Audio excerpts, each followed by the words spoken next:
किसी घने जंगल के पास एक छोटा सा गांव था। उस गांव में रामू नाम का एक गरीब लकड़हारा रहता था। उसके घर में बूढ़ी माँ थी, एक छोटी बहन थी और थी बस एक पुरानी टूटी सी कुल्हाड़ी।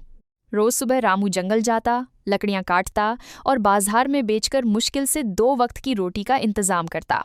एक दिन वो नदी किनारे एक पेड़ काट रहा था। अचानक उसके हाथ से कुल्हाड़ी छूट गई और छपाक सीधे नदी में जा गिरी। रामू बैठकर रोने लगा।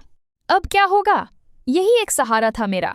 माँ को दवाई चाहिए, बहन को खाना, और मेरे पास कुछ नहीं बचा। तभी नदी में से एक बूढ़ा साधु प्रकट हुआ। उसकी सफेद दाढ़ी पानी में भीगी थी, आंखें दयालु थीं। रो क्यों रहे हो बेटा?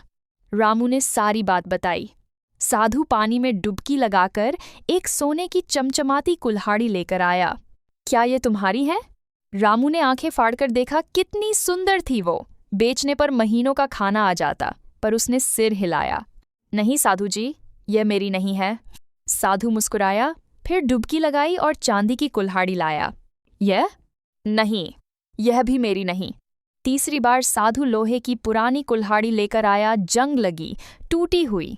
रामू की आंखें चमक उठीं। हाँ, यही मेरी है। साधु ने तीनों कुल्हाड़ियां रामू को दे दी और बोला, बेटा, तूने आज सबसे बड़ी दौलत दिखाई, ईमानदारी। यह तुझे हमेशा आगे ले जाएगी।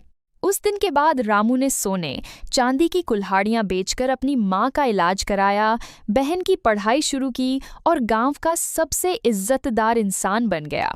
सीख: ईमानदारी सबसे बड़ा धन है, वो कभी डूबती नहीं।